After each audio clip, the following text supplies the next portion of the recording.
Welcome to the Agent Upgrade Podcast with your hosts Jasmine Alan and Alan Corey, where we learn the strategies of top producing real estate agents so you have the tools to upgrade your own real estate career.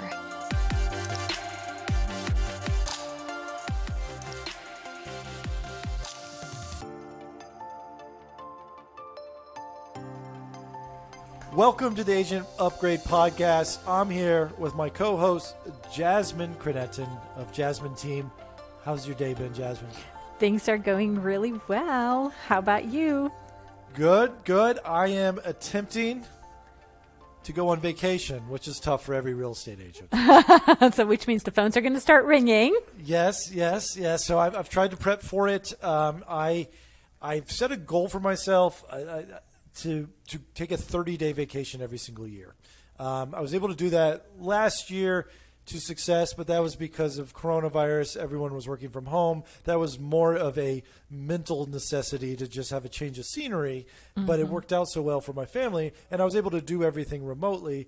I'm attempting to do that now from a different time zone. I'm going to Hawaii for 30 days, so that sounds like it's going to be so much fun. I hope that you every time you go that you kind of figure out some additional systems and tweaks that you can do. Because ultimately the goal is probably to remove yourself from the business. that would be a dream, and it starts with systems and processes, and I've bought. Trying out. Well, I guess we're on it. We're about 80% there of using Monday.com, which is a system and workflow tool where if an email does this, if someone goes under contract, do X, Y, Z. It's a very GUI interface, graphical user design, like very, very visual. So my goal each month, I guess, is to use that more and more as a tool. So to help grow with a team, we all use the same tool because a lot of times some information's in my brain, some of it's in a teammate's brain, some of it's in an email, and that person's on vacation, then the whole sort of business collapses. So I'm trying to create this repository of where everything is so that my teammates can go on vacation and we can cover, and vice versa, I can go on vacation and cover. So it's not going to be perfect, but if we can get better at it every vacation, then yeah, that would be great. I love it. That's wonderful. How do you go on vacation? So for me, I think that vacations, being in the mortgage business, it's just a little bit easier because I don't have to be physically present, especially with COVID. Like I used to meet people face to face all the time in my office, and now it's just jumping in a Zoom meeting has become so much more, it's just so much more acceptable, and everybody does it. Even grandma can get on FaceTime, right? So that to me has been like this huge like I can feel the freedom that much more, right? Because that's like one more peg in the puzzle, if you will, to being able to work from anywhere. Because technically in my business, you can work from anywhere, right? You just need your laptop, you need a fast connection. Now you don't have to see people face to face. And so for me, going on vacation always involves staying long. And I know that sounds kind of weird, but like once I find a beach that I love and the fast internet and a good coffee shop, I'm set up. Right. Just let me settle in, leave me here for a month or two. I'll be totally fine. Preferably in Europe if we can fix that. But yeah, so is Serbia your favorite destination? Yep, Serbia, Croatia, those are my places. Those are my people. So yeah, we love it. We love it there for sure. Well, that's great timing to talk about this because we have the most amazing guest today, Johanna McDaniel, Keller Williams, and just around Dallas, Texas.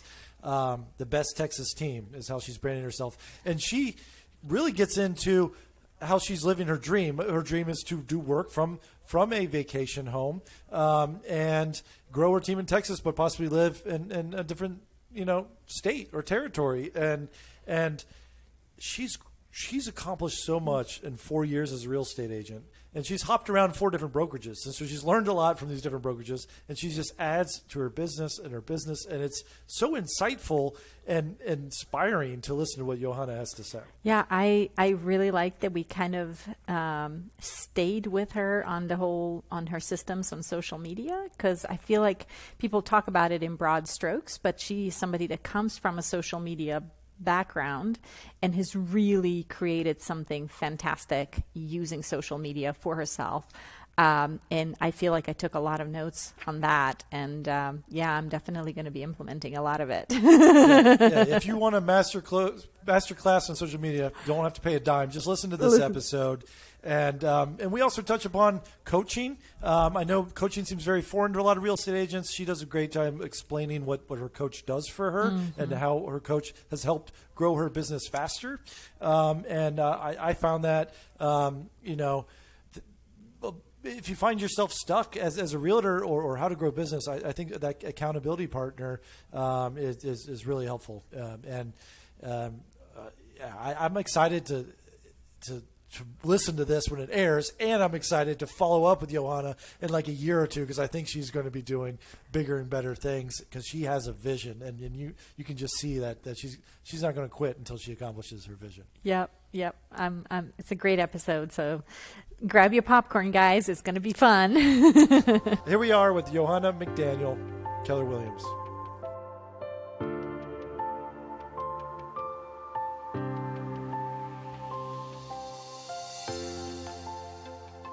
Welcome to the Agent Upgrade podcast, Johanna McDaniel. Thank you so much for joining us today. Thanks for having me.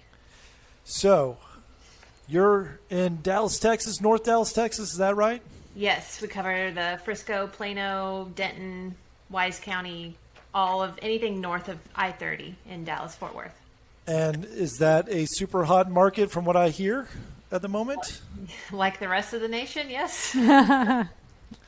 Great. Yeah. So I find that in these extreme markets, it's the top agents who get extreme in terms of a bad market or a high market. It's the top agents who get the majority of the business, because when listings are few and hard to come by, typically the larger agents have the majority of listings, so they're doing pretty well, and it's tough for the little guys to get in. And the reverse happens in a down market. If you really, really need your house to sell, you're not going to try your aunt who just got her license. You're going to try to probably go to a top agent.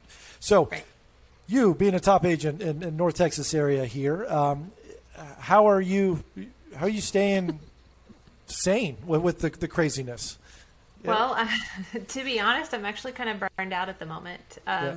But we just put one foot in front of the other and keep our heads down, and we make it until we get to go on vacation. And then our business will blow up again, and as it happens when we go on vacation, we announce vacation, and then suddenly now you have 50 deals in your pipeline. Yes. Oh, God. I think there is like a universal law about that. Like anytime you're slow, you should just book a vacation, because everything comes to you the moment you announce it. Yes. And it's unfortunate, but it's also a good problem to have, honestly. But what we're doing is we're growing, and we're learning to say no to things. We're having to turn people away. We're having to, as agents are wanting to join our team, we're having to turn agents away because we don't have the bandwidth to handle it yet. We're just taking it as we can. So I don't know this word, vacation. Is that a Texas thing? Well, it's not actually a formal vacation. Like, I don't think there are places that exist without cell service anymore. And so the phone is always on. Right. And you still are working. But now you're working at the beach instead of working in Denton, Texas. Right. So you manage a team. How many members are on your team? So currently it's myself and my husband, and then we have 2 agents under us who are buyer's agents, and we have a transaction coordinator. We have several other agents that we're kind of interviewing, kind of getting a feel of to see if they want to join our team or not. But currently it's just the 5 of us. And I love your branding and your URL. It's easy to find. Best Texas Team. Best Texas Team. No doubt about it. Yep. You're just straight to the point. I love that. That's it. Yeah. And I got to say, you are the first guest where we had a client of yours tell me that I need to interview you. It is phenomenal. So we looked at many houses, and the criteria for the houses had to be in the fire movement. It had to be it had to make sense in that plan. And now we were looking at homes that were like dream homes at a much higher budget range, but it had to make a lot of sense for it to get that way. And they ended up choosing a home that was really good for future investments. So the FIRE movement, for those that aren't familiar, stands for Financial Independence and Retire Early. And it's really a mathematical problem to figure out whether you can be financially independent or retire early. I've actually published a book on this as well. It's called House Fire, how to do it through houses. But I met your client in a fire group. So when you said the fire minded house, what was the criteria that she gave you? What did she mean by that? The idea was to find a home that they can move out of renting into that would in the future be able to be rented out itself and to gain quick value. So they bought in a very hot market in DFW, in the Dallas-Fort Worth Metroplex. And this area always has the highest per square footage. They got the home under value. The appraisal came back high. So, I mean, they're moving in with equity, which a lot of people are doing in this market. But it's something to where if they decided they wanted to go build their dream home in 2 years, they can have that as residual income coming in on top of their income. So it sounds like they had a pretty good real estate agent to find that product. Yes. Well, that's awesome. So how do you get your leads, I guess? Are you driven through cold calling? Are you the social butterfly? What's sort of your bread and butter if you had one source of lead generation? Is paying for leads? It's all social media. I did not have social media accounts. I did have experience with social media, but I didn't have any accounts when I got my license. And my broker at the time was like, you got to have a Facebook account. And I was like, well, dadgummit. Okay. So I made a Facebook account. All things kind of merged together, and then I was like, well, I'm dirt poor, so I can't afford to pay for leads, and I hate cold calling, and I don't want to door knock because I have little children in tow, and it was a whole bunch of things. So I've ended up figuring out a way to get leads organically through Facebook and Instagram. Well, share your secret ways. Give us your special sauce. We're writing it down. I make local groups that are relevant to the local communities. Gardening, buy-sell trade, neighborhood groups, mom groups, whatever. I make them and invite people to join. I love that. There's an agent here in Atlanta who has like a mid-century modern Facebook group, and he just posts every single listing. It's not his, but he's got a passion for it. And now my clients come to me and they're like, oh, so-and-so, he's the expert. And I'm like, what do you mean he's an expert? Like, he's like, oh, he runs the Facebook group on this. Oh, wow. Okay. So, yeah. It really does. It gives you cultural relevancy and community relevancy. I've moved around so much in my lifetime. We lived in Seattle before this, and then we lived in Texas before we lived in Seattle, and moved around to a bunch of different cities and towns. And so it's hard to meet people. But especially last year when nobody could leave their homes, everybody was on Facebook, and my business exploded because of it, because I was already established there. And so it's been phenomenal. So are you doing different niches? You mentioned gardening. Do you have any other sort of niches or? Mom groups, gardening, garage sales style huge. group. Yeah. Per neighborhood, this garage, like yard sales and yeah. Yes. And it's a lot of it is really, at this point, I have so many. I have over 100 groups. So at this point, it's more 100. Of a 100 groups. Holy crikey. Over that. I haven't counted recently, but I'm trying to play with the Facebook algorithm to see what is ideal, because I would love to get into a niche of business to where I'm consulting with agents out of state and doing more of a like how to grow your business organically rather than for paid leads. Right. And so I think a lot of people do this poorly, where they'll say after every comment, or they start every comment, hey, I'm a real estate agent. By the way, there's a garage sale on Thursday at this address. How do you do it organically where people know you're a real estate agent or you're an expert in this field, in this area? What's some tips you may have? That is a great question. And so really all it is your branding just has to be upfront. So your profile picture can have a little border around it that says you're a realtor. Your disclosures have to be on your personal page as well as your business page. You're always posting from your personal page. I never use my business page. I do post to my business page, but it's auto-fed from Instagram, and so it's kind of a forgotten thing. But your cover banner image has to be branded. Now mine isn't currently because I just haven't done that recently, but I update it regularly. You can also, when you make groups, you can have it sponsored by your business page, have it linked to there. And I wouldn't recommend doing that unless you have over 1,000 members in the group, though. So you have 100 groups that you're an admin of. How often are you posting in these groups? I don't post regularly in any of them. So you just started them and it says you're an admin and you sort of chime in when it's interested? Yes. Yeah. So I have keyword alerts set up. And really what I'm doing is I'm actually just taking the admin role of the group. I'm maintaining it. I'm letting the community come together and create the group themselves. They form it and it kind of creates its own vibe. And if it gets nasty or if some things just like people are spamming it or we get those international accounts that come in and like 50 of them will join all at once. And so we just are trying to keep the group clean, keep it organized. And I've found that my groups really thrive when I'm just taking a backseat admin role rather than spamming the groups. The keyword alerts that I have set up are things for like realtor or moving or I need boxes or who's the best handyman or do you have a good insurance agent? We're taking insurance, anything that would be remotely home related. And then starting a conversation with that. Hey, well, if it's a handyman, this is who I refer all of my clients to on in my real estate business. That's smart. Then I can say it, but I'm not always going to say, "Hey, I'm a realtor, call me." Or if you or anyone you know is looking to buy or sell real estate, give me a call. There's a joke about that now on some of the meme sites for real estate, and it's really cringy. It's funny. Yeah, that's always been kind of like I'm part of a bunch of groups, but then I always somebody will post like, "Oh, who's a great local lender?"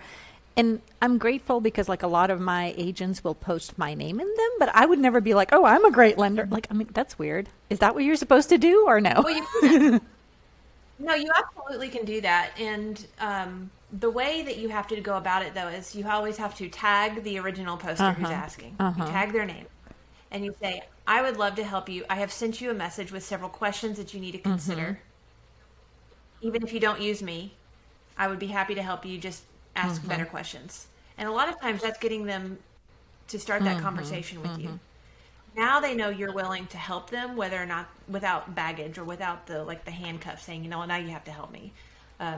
It's really beneficial to you though to publicly say that in that line of group, in that group text thread, because now other people might message you and say, "I also want to know. I'm also looking." The lurkers, they're going to say that. And talk to me a little bit about the balance that you're keeping. Like you said, you're mostly using your personal Facebook profile for that. Like I feel like I keep my personal profile kind of guarded because like that's like my friends, right? Like, but are you just kind of like this is my business? Well, so.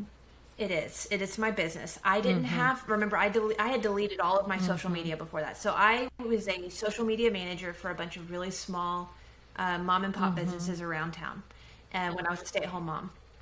And I was really only making $50 a month or so from each business. I was making pennies for what I was doing. And then Facebook completely changed their algorithm and that immediately burned me out. I was like, I'm not relearning all of this. Thankfully, since they changed their algorithm, it hasn't changed drastically since then. But it was such a gut punch when that happened that I was like, I can't do this anymore. So I deleted everything, was completely just off grid for a while. Got back into real estate, and I do post family things. I do post friend stuff. I make myself look like a real human online. But it's all for the purpose. It's all for saying, I go out and have fun. Here's my husband. I love him. He's my forever boyfriend. Here's my kids. They're so cute. And it's not the influencer, everything's perfect. It's also, this sucks. What do you guys do when this happens? Like sharing real life situations to make me more relatable so that I can actually influence my community and be a member, like a solid member and support member for my community, constituents. Can you have more than one Facebook personal page? Can you have a completely separate one?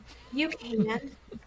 You can, but it's kind of a hassle because you have to log out and then log back in. Another option would be to create a group, and to say, hey, here's our friend group, and let's post personally in there. It's just a matter, it's going to be hard because people won't want to engage in that. Instagram is a lot easier to switch between profiles. I have an art painting profile. I have my Best Texas team profile. I have my Realtor McDaniel profile. And then several others that I run for various things that I don't share because if you find it, great, no big deal. But it's not part of my public branding, and so I don't want that to be kind of intermingled. It's easier to do that there because they give you the options to switch back and forth and toggle between accounts. But on Facebook, they're really not a good way to do that. The problem with Facebook is that unless you are going to pay to promote your posts from your business page, if it's business related, will only get in front of like 1% of your followers. Whereas on Facebook, if you're regularly on your personal profile, if you're regularly engaging with all of your past clients and your third-party vendors and people that you want to get in front of, Facebook will show your posts to those people because they're engaging with you. The algorithm provides that. But if you start being overly salesy or too spammy with your content, then people will start scrolling past it, and then that'll damage your algorithm rankings.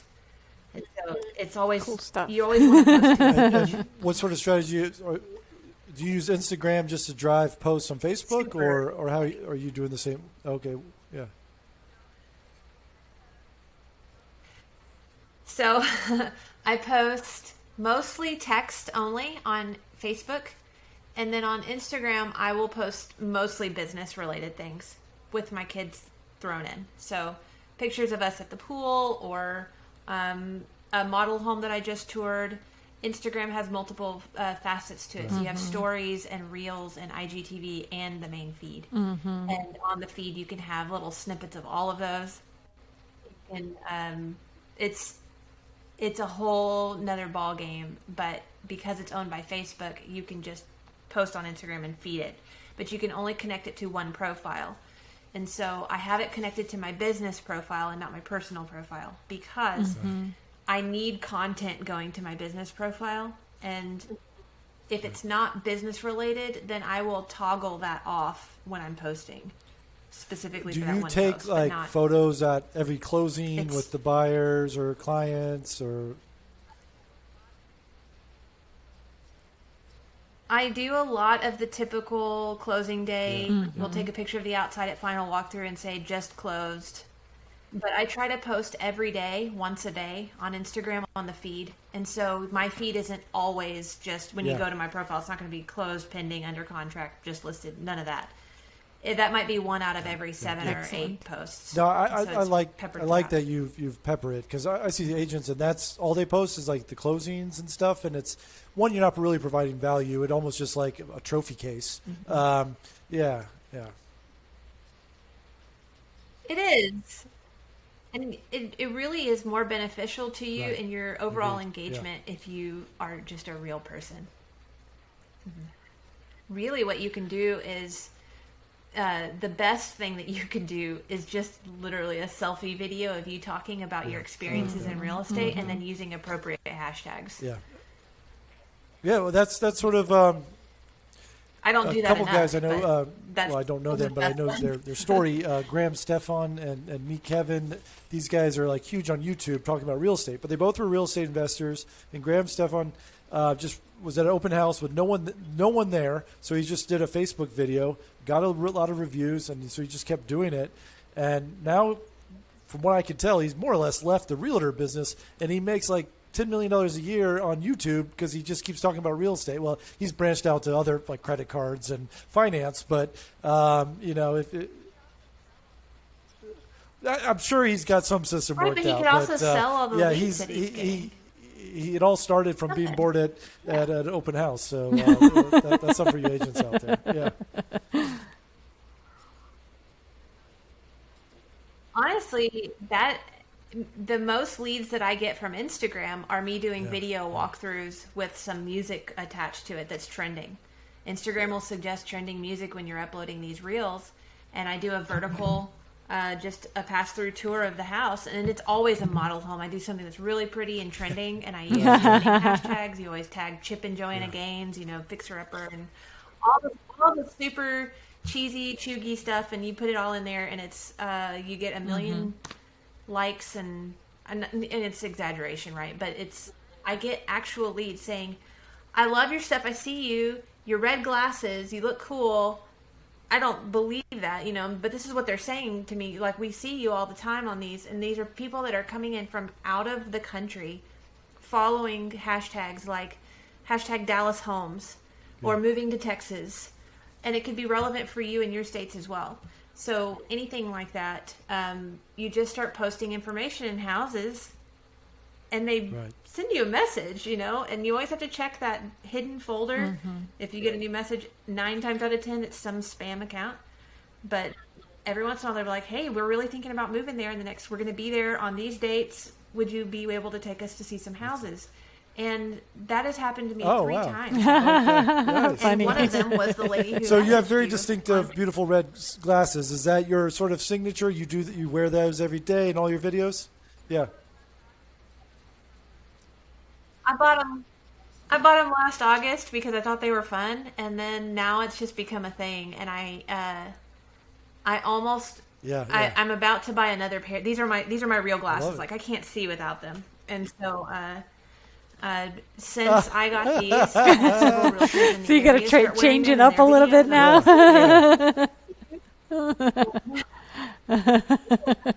Yeah, I'm like, so it's fun. I mean, you do start getting recognized out in town because I go live a lot on Facebook and Instagram, and I'm trying to partner with other influencers so that we can get I think another thing that's bigger.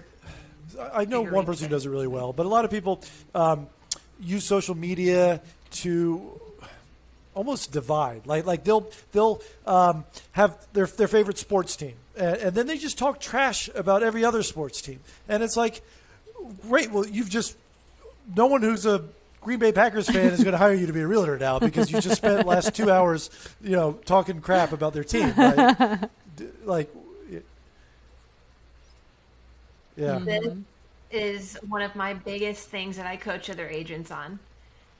As soon as you get into a real estate and you are on social media, you need to go back and hide all of your old posts. You need to do it. Just go hide all your old posts. There's a function inside the settings on your Facebook profile. You can go and archive anything that might be religious or political or anything like that. And that's not to say stop being religious or stop being involved in politics or whatever it is. You need to be true to who you are.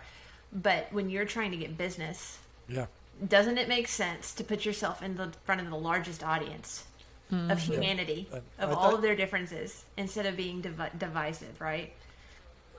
I have so many clients on every end of the spectrum in pole, and they always thank me at closing. They're like, we like you because you're so just positive online. Yeah. You're so encouraging. Yeah. Yeah. You always post positive things and you're helpful. And so I'm like, no, that's good. That's I think Michael Jordan was asked to weigh in on some political debate, and he said he wouldn't because both Republicans and Democrats both buy shoes. And, there it is. Yeah, right. Yeah. So I think it's a balance. Yeah, that's absolutely correct. And of course. Now, if it gets to the point, I feel like you have to draw a line somewhere. If things change to the point to where you just morally and ethically cannot stand with something, and you have to take a stand, then you absolutely need to do that. Right. But right now, I'm like, there's really nothing that's that divisive. Right. Yeah. At least for the cause to have to post about it on social media. Let's talk about your team. So now these leads you're the rainmaker, right? So the leads come in. All these people love you. You're uplifting. You're positive. You're super amazing. And so the people are coming to you. So now somebody comes in. You've got a team. What happens? What's your system? Okay. So it depends on their budget and their location. You can. If I'm cherry picking off the top because I need that. That's what I do. and depending on the location too, of course. So if it's like a multi-million-dollar listing way down in South Fort Worth, that's an hour and a half away from me, I might take it. But really, I'm going to be like, hey, Joel, my husband, and be like, you want to drive to South Fort Worth? I don't. Please go down there. Or any of my teammates. It depends on the client. We really try. And so, to what is that? Exactly. I think that Alan and I were always talking about, like, that handoff. Like, hey, they wanted the super positive girl with red glasses, and they got stuck with this dude that they don't know. So.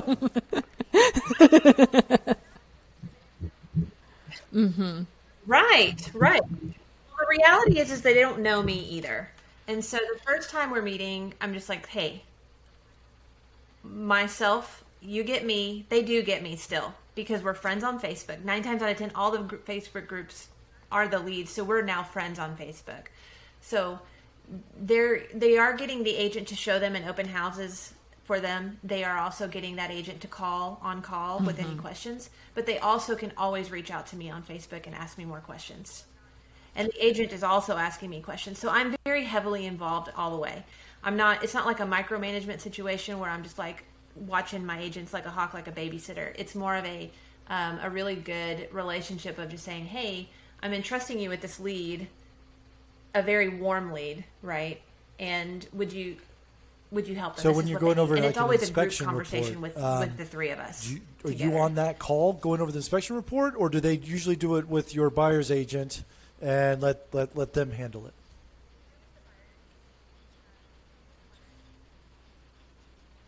They do it with the buyer's agent. Typically, the buyer's agent will call me and go over anything that they think might be a concern.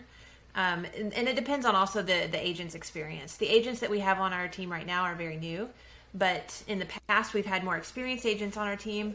And do you have sometimes what I get is I have very capable experienced really. Agents on my team.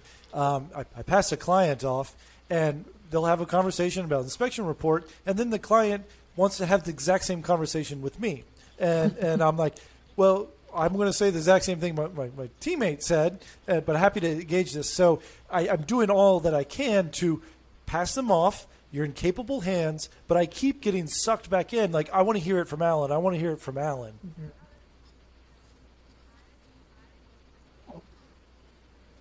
Oh, that's interesting. So I promote the agent like they are the most amazing human on earth, and that they are going to get the best service than they can get in this instance, better than they can get from me.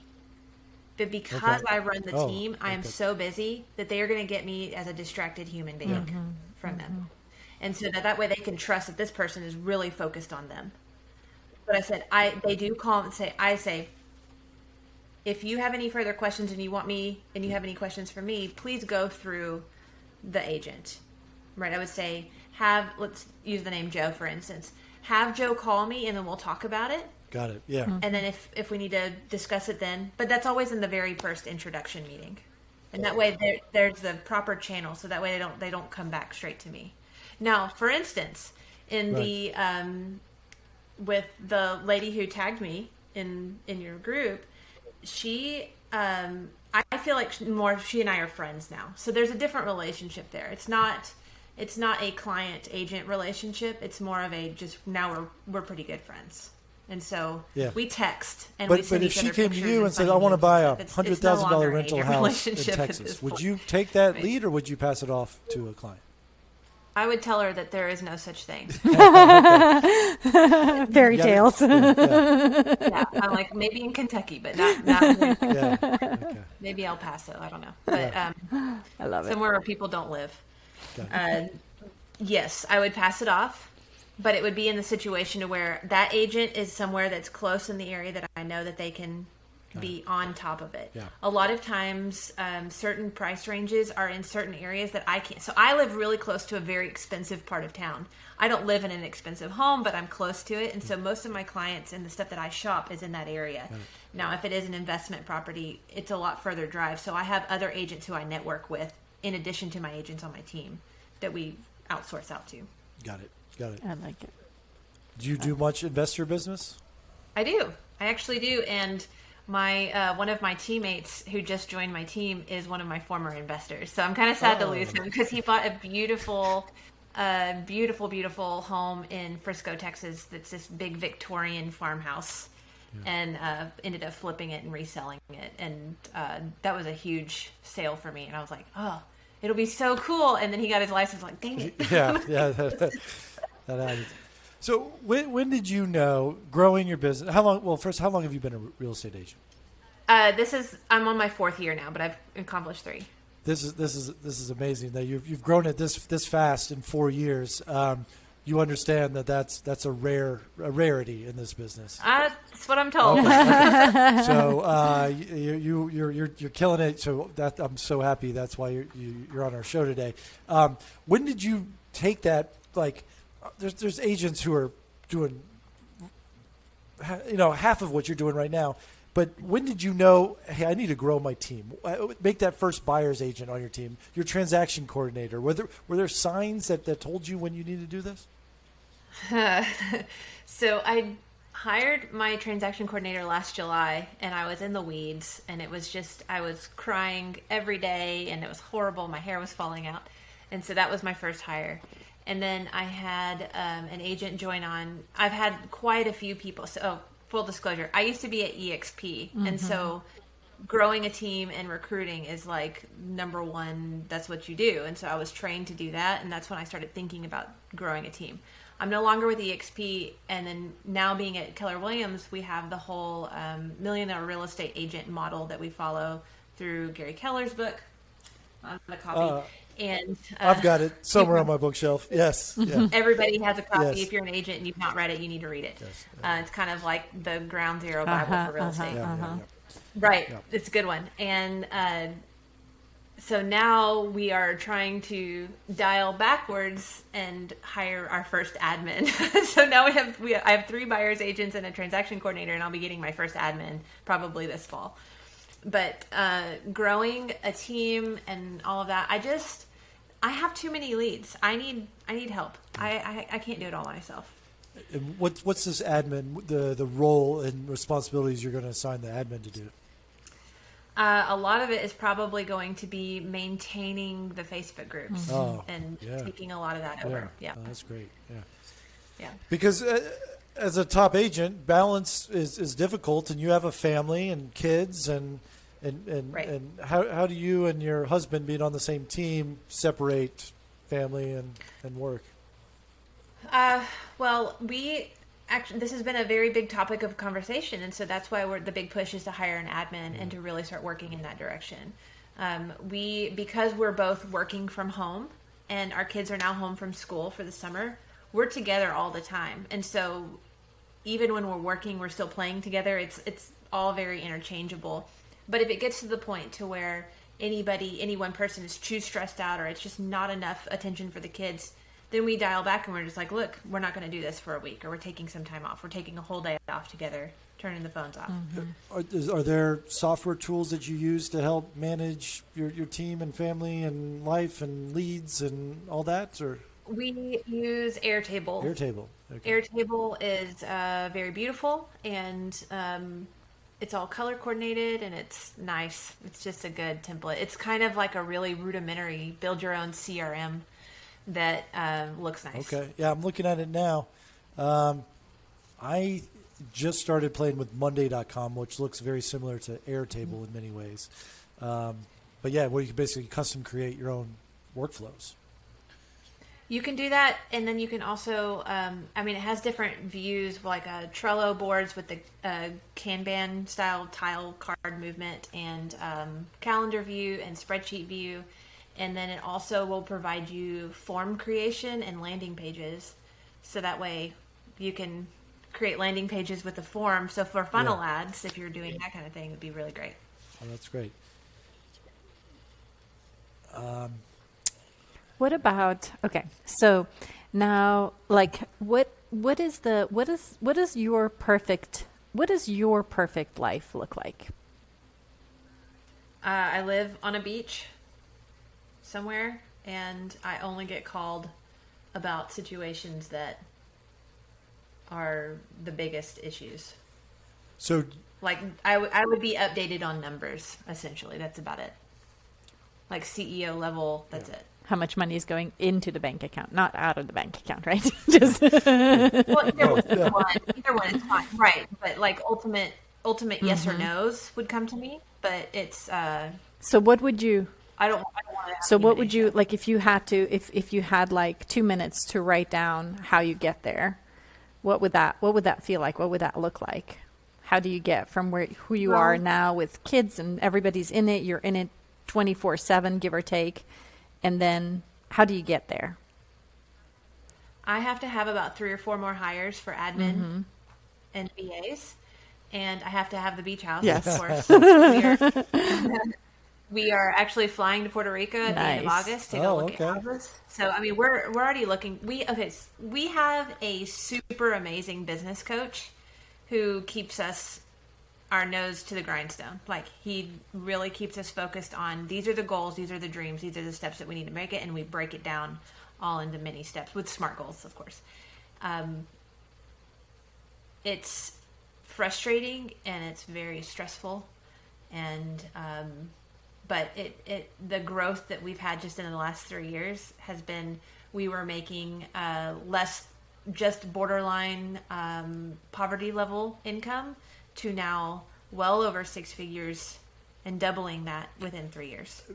Would you say you couldn't have done it without this coach? I could have done it without the coach in a lot longer of a time frame. Would you want to share and promote your coach? Or Yes, absolutely. His name is Brad Carney. His website is cbk3.com. He's a former fighter pilot, and he's the most gentle, dad-like human being ever. I love him to death, but he's great. He takes you, Johanna, and says, hey, I hear your beach dreams, and I see where you're at now. Here's the blueprint.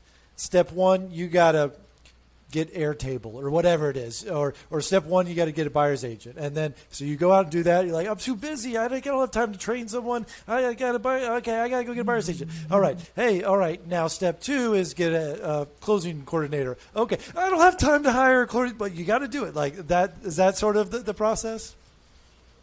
He just asks us a lot of questions that make us feel stupid, and then so he'll be like, "Okay, so then what's the timeline for that?" Or he'll ask me like, "Okay, so what date are you going to do that on?" I'm like, "Oh crap, you want me to actually like commit to it?" Oh, so I'm trying to find. We have a thing that we're walking through right now with him, and this is our whole binder of like forms to go through and planning, and it's strategic planning. It's not real estate specific. It's just business specific. It's life goals specific. And so he can kind of address any number of issues that you have. He's worked with major corporations and multifaceted businesses and the whole thing. And then he just has me and Joel right now as a wife team. And is this a weekly check-in, a monthly check-in? We are at a bi-weekly and monthly switch off type of system for different types of meetings that we're doing with him right now, but it was weekly before. Yeah, because I feel like you can be. I think a lot of real estate agents that become successful real estate agents kind of get trapped because you build a machine that surrounds you, and then you can't find your way out, right? Because everybody wants to talk to the smart girl with the red glasses. And then the smart girl with red glasses can never go onto the beach and chill and enjoy, right? The idea is to own the business but not to be in the business anymore. I want to consult. I want to help other people achieve the same goals. I would love to move into more of a coaching role, and not a training role. I want to move more into just here's what we did, and we're happy to share all of our secrets because we're so established now that we can just give away everything for free because you can't stop our momentum at this point. Not quite there yet. I feel like everything is a little more proprietary and very like everything's my baby at the moment, but we're going to be there pretty soon. I love it. I love it. Yeah, I think that the coaching, the biggest benefit that I have found personally in coaching is just the accountability, just kind of like what you said. Like you are saying all these things and you can share it with friends or family, but when there is a person that checks in with you every week or two or a month and says like, hey, this is what you said you wanted to do. And it's just knowing that somebody's going to be kind of. And I've had coaches before from previous brokerages I was at. They would bring coaches in, and they would be kind of like they would almost bully you into doing it. But then it's not your choice; you're just doing it in fear of retribution, and so that's super stressful and make you burn out real fast. But this is more of like you don't want to disappoint your dad. You know, you don't want to disappoint. It's like you're disappointing yourself. He's like, you need to do this for yourself because if you're not doing this, why? You said you wanted this, so it's more of a counseling and guidance and helping you through, allowing you to overcome your mental hurdles or your bad, the bad way you talk about yourself to yourself, or those kinds of things. What you just explained is what you do as a real estate agent for buyers or sellers. Like they've got the mental blocks. They don't see the value of their homes. They don't see that their staging's terrible, like because they're so deep into it, and you need. Yeah, or they can't even buy a home, right? And so you hold their hand, like, well, this is the next step. I know you don't want to talk to a mortgage lender, even though Jasmine is a wonderful mortgage lender. But you got to do that, step one, and then after you do that, let's figure out what school district you want to move to or whatever it is. And I know that's tough. There's a lot of decisions to be made. So basically, this coach is doing that, saying, "Hey, I want to take you on this path to the dream of the beach," and you can't see it because you're in the business, not outside the business. And I know Jasmine just got me a book by Michael Gerber called The E-Myth for Real Estate Agents, and I believe that's where that's going to go. I've read his E-Myth book, not the one specifically for real estate agent, but I'm going to read it this coming week. And he's really good about not being in your business, but being a part, outside of your business kind of thing. That's really nice. Yeah. And then also it's I think that the interesting part that I'm learning is that one of the things that we feel like we can't replace is like that intuition part that you have, like that really good agents have, that intuition about this is the house or this is the right move or this is how we, you know what I mean? And so how do you create systems and train your people to be able to also like exercise that intuition muscle? So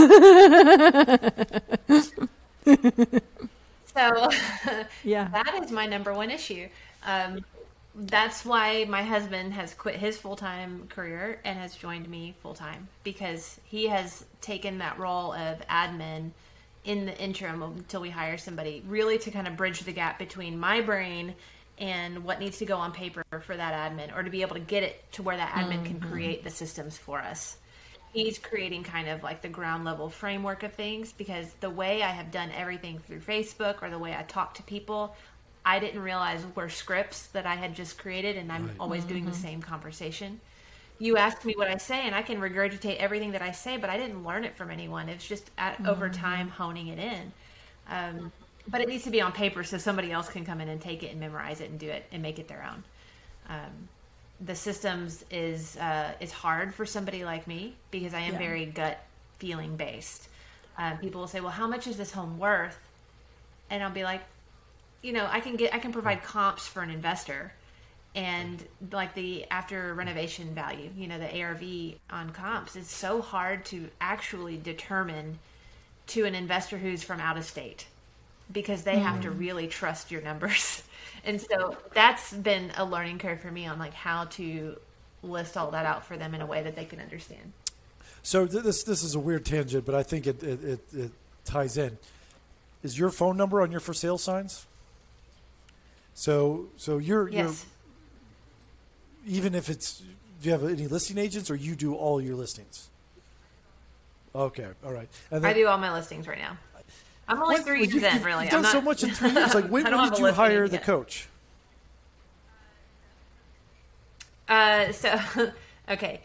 So because I'm so big on Facebook, there's a huge Facebook group for real estate agents, and would it I'm be in the there Agent in a, Upgrade podcast Facebook group? Sure. Shameless plug. You should all join that. We just started. We're creating it. I'd love it to be the beacon that people go to for advice, but share the one that you're talking about if you want. Yeah. It's the Lab Coat Agents Facebook group, and they have over 100,000 members. It's kind of a behemoth in the industry, and I have been at 4 different brokerages in the last 4 years, and so I've switched around a lot, and so I was just kind of self-reliant. I'm having to learn from Ricky Carruth on YouTube. I'm having to go on, all these people in Lab Coat Agents, and I search my question just to see if anybody's asked that same question. If you have $1,000 to spend in a month, do you hire a coach or do you pay for leads? You'll see that question come up weekly, almost daily. I'm sure it's daily, and they just click them out. Every time it's coaching. The answer is always get coaching. Get coaching every time. So I'm like, okay, I'll get coaching. Tried it, and it was just life-changing for me. I have a whole backstory on I was a completely different person 5 years ago. Lots of depression, didn't trust myself, had no self-esteem, no confidence, and learning how to do positive affirmations, learning how to have mindset changes on how I think about things, learning to have more charisma when I'm talking to people, having faith to look back and to log my failures and to log my successes so that I can look back and be like, oh yeah, I'm doing good. That's a regular habit that my husband and I have now because of this coaching. We can go back and say, man, look how far we've come. Whereas when we're in the weeds and it's really frustrating and we're just burned out, we can look back and be like, yeah, we're fine. We're doing good. It's just the season. We just need to get through it. That's great. That's great. Yeah. So, So it's worth the money. Yeah. Even if you don't have any money, spend all the money on that. I mean, literally we spent all of our money that we had on getting into coaching. And now it's like, yeah, worth it. Well, we can afford it. You're like the first line item. And mindset is everything, just like figuring out what's going on, the mental,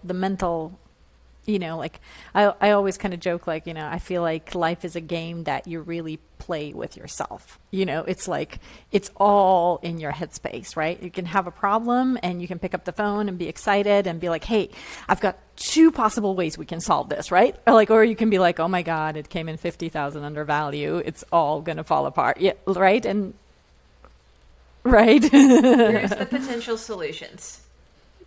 Problem. This is how we're going to pivot. This is how we all negotiate together so that we can all get the house sold like we all want to do, all parties involved. And it's teamwork. It's the can't or won't situation. Can't do that, or you won't do it. And why? But why? And you have to be honest with yourself. That's where it sucks. Yeah. You don't want to be honest with yourself. And I think the way you're doing it, back to the paid leads, paid leads, I feel like I always associate your leads as dating. Paid leads is you're on an app and you're dating. Not that I've ever used a dating app before. I'm too old for that. But it's just like a blind date. It's strangers meeting each other. But if it's a referral, hey, here's Johanna. You should use this awesome agent.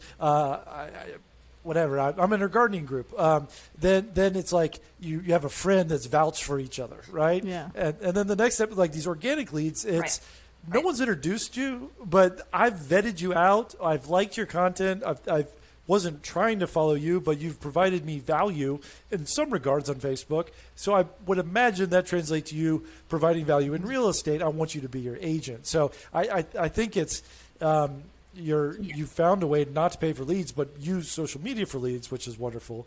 And it did,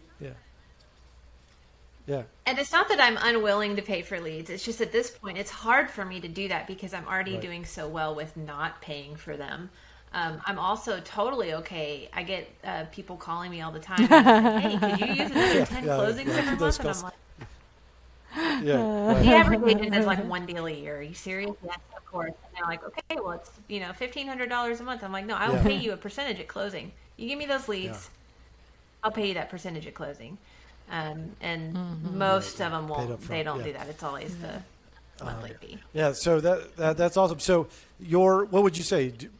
Do you know a breakdown of where your leads come from? I would say it's about 80% through organic Facebook reach, 15% Sphere, but a lot of the Sphere, again, is just repeat referrals from originally Facebook. So I still kind of count that, and then 5% Instagram. However, the Instagram leads are much higher dollar, and so I feel like they should be heavier in that split, just because, you know, one deal at 500,000 is worth 2 deals at 250. Yeah. Oh, that's smart. Yeah. Yeah, it's fascinating. What I psychologically, I'm kind of curious about this.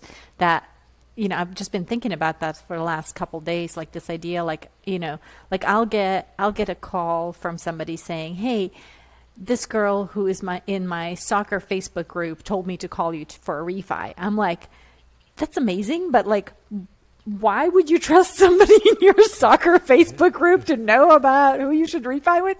But it's just like that instant trust that comes from, and I feel like there's something psychologically, like we are in a group, we belong to a clan, and now you got referred, and it's like, it's not like a lead. It's literally like you don't have to sell They're yourself bottom of the funnel. anymore. They're ready to go, and it's they're ready. It is psychological, and especially after last year.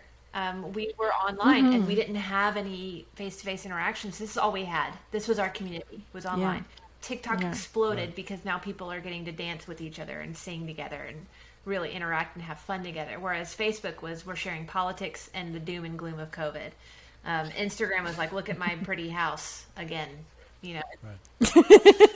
Right. Do you do much work on TikTok? I comment a lot on TikTok. I post some. It's still, I'm at Realtor McDaniel again there. At Realtor McDaniel really anywhere on social media, but I don't do a lot of stuff. I have an art degree, and so it's hard for me to do the quality of content that I want to do. Yeah. And really, I should just be posting every day. I should just do it, and no matter what, because I do that with Instagram. But that's my hang up there with TikTok right now. But I comment, and I get a lot of engagement on my comments. And so if you're interested in this, TikTok is a really great place to recruit brand new agents. Interesting. Or people who want to get into real estate. Do you have any sort of requirements for your buyer agents to post a certain amount of times on social media, or you just sort of handle No, it? right now the buyer agents that we have, they are welcome to stay on the team as long as they want. But the goal is for them to launch their own businesses and move away from the team. So I wouldn't say that they are like officially our formal buyer agents. We're just using them as we're using them as buyer agents right now, and they're using us as lead gen. Okay, so that's interesting. So at XP, I understand how that works because you sort of get their commission for everyone that you recruit on your team, and you motivated. Yeah. Does Keller Williams sort of have the same sort of? So the way it works is when you recruit an agent under you, you always pay a percentage to the brokerage. You get as the upline, you get a percentage of the brokerage's number. And at Keller Williams, it's the same way. However, it's only 2 levels down at Keller Williams, and it's way lower amount of money. EXP, it's like thousands of dollars every time. Yeah. So, like, I think every agent you can make up to $6,000 at EXP, depending on how many you have. That's a whole nother podcast for you. But that's one of my favorite things to do is go on recruiting meetings with other brokerages. Also, I love it. I love it so much, and I love knowing what other places offer because my business is always changing and always evolving. I never know what's going to be a really great fit. Technology is always changing and evolving. The market is always changing and evolving. So knowing what everybody offers is just, I think it's smart on my part. But the way we have it structured right now is we provide a lead. They pay 50% of that commission. They get half cap for being on our team. So they're still paying the full commission split really that they would be paying as an individual agent. It just kind of filters out differently. Yeah. And they're getting experience. Also, to add, I was the productivity coach for my Keller Williams office for several months until I decided this is taking too much of my time and I really need to just focus on my business. And so I love training people and I love coaching, but I like being a little more picky and only training and coaching the agents that are on my team. So when your buyer that you've trained to be a mini Johanna, who's an expert, and leaves your team, is there any benefit to you in that regard, or you're just like the bird has like your wings? If they're joining the brokerage under me and they put me as their sponsor, then I get residual company dollar off of that. Yes. Okay, so that's sort of is that, I hate to call it like a retirement plan, but what or is that like you grow enough agents and then they're off and you're getting a little bit of their Yeah, commission? I know there are agents at EXP that are able to do that. I've known agents at EXP that can make 6 figures every month just on the recruits under them. Right. And it's phenomenal the way the structure works. It does look like a pyramid scheme, but it's not a pyramid scheme because you're selling real estate. You're not selling a product. So would you speak to why you left XP?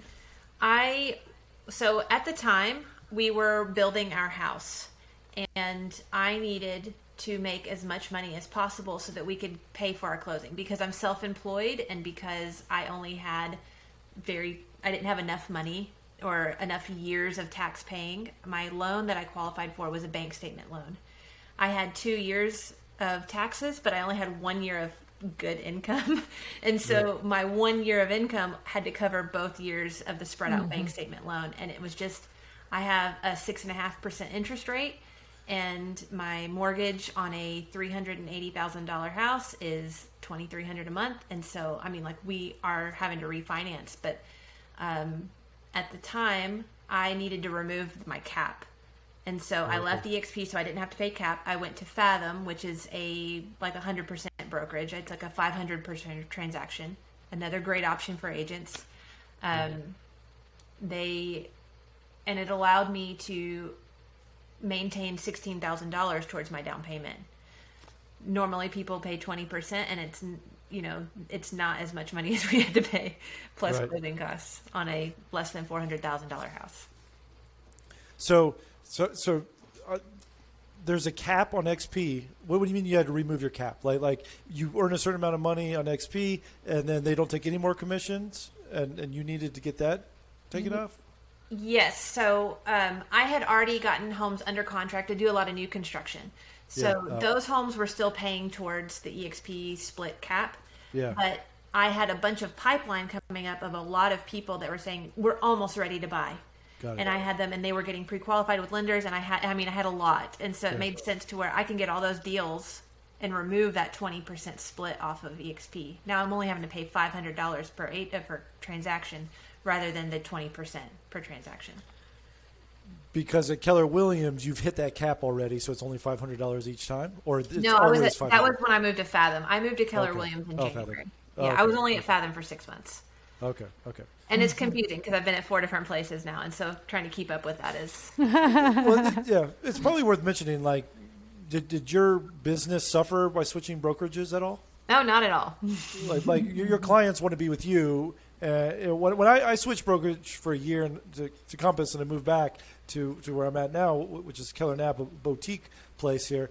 And if anything, the questions I got is, oh, Alan, I see you started a new company called Compass. And I'm like, well, no, it's not my company. I wish it was. They're like, okay, so you're at Keller Knapp. You own that company? I'm like, no, that's not how real estate works. Yeah. I find that luxury consumers care more about your brand. Yeah, I can see that you're under. Or the networking relevancy of that market.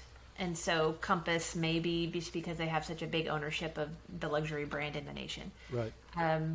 We have a couple local brands that are similar to that. We also have Compass here too.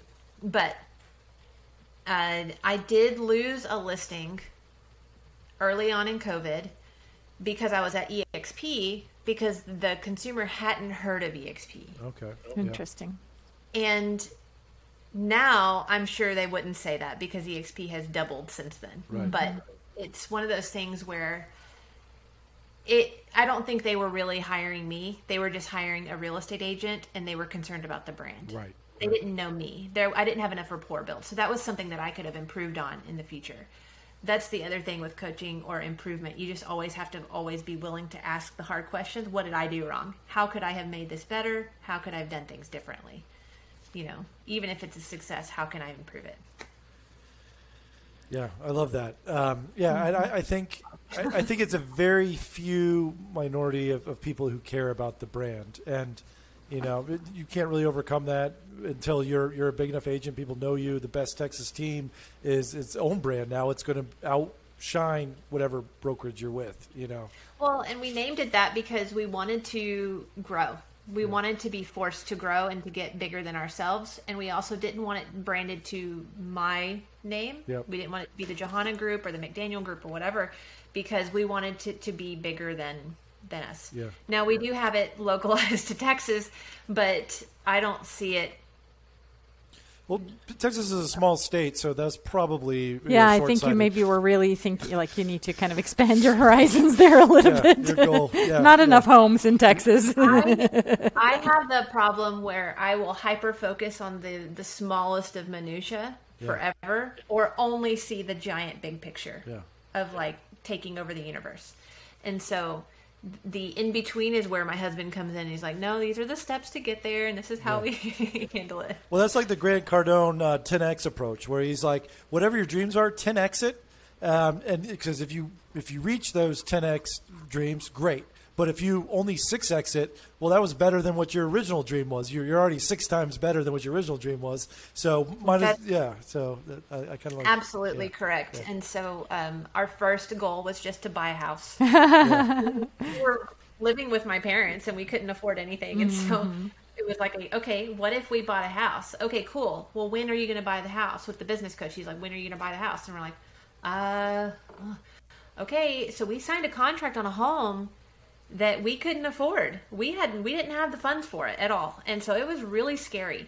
And our business matched the level in which we needed. Yeah. Mm-hmm. And we did it. It was amazing. And we set the goals to fit the dream. Right. And we worked, we unpack it and work it backwards and make it happen. And now the goal, the following year, we closed in November.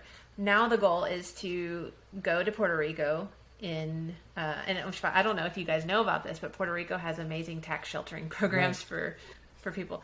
So we just had our first real big tax payment due come up, and we're like, oh my God. It's horrendous. Yeah. But we are going down there to look at that because it's the first step in buying a beach house. We might do Puerto Rico. We might do coast of Texas. We might go to South Carolina. I don't know. We'll see. Sounds great. I love it. Well, it's been super inspiring to visit with you and unpack some of your success and kind of figure out how you got to who you are. And I can't wait to see where you are 5 years from now. It'll be beautiful. I was actually kind of proud of myself for what I was able to accomplish in 4 years. And now I'm like, man, I need to get on the Johanna train. Yeah. Ride your coattails. You're doing great work. It's very impressive. Thank you for joining us. So an agent, any agents listening to us who have deals in the North Dallas area and maybe want to refer some business your way, would you accept that? Absolutely. How best could they get in touch with you? In your social media channels, Facebook, email, anything you want to promote? Yes, at Realtor McDaniel, anywhere on social media. And my phone number is 940-465-5494. The other big deal is that we just are always happy to reciprocate any referrals. Good. Yeah. Well, I think a lot of people listening here, I know Dallas is a fast-growing market. A lot of people are moving that way. So it's good to have a local connection. And McDaniel, Realtor McDaniel is the person that I would call first. So thank you so much for joining us today. Thank you. Thank you. It was a pleasure. Talk to you soon. Thank you for listening to the Agent Upgrade Podcast. If you are an agent looking for a new mortgage lender, start with Jasmine at jasmineteam.com. If you want to learn about real estate investing and working with investors, check in with Alan at thehouseofac.com. See you next time on Agent Upgrade.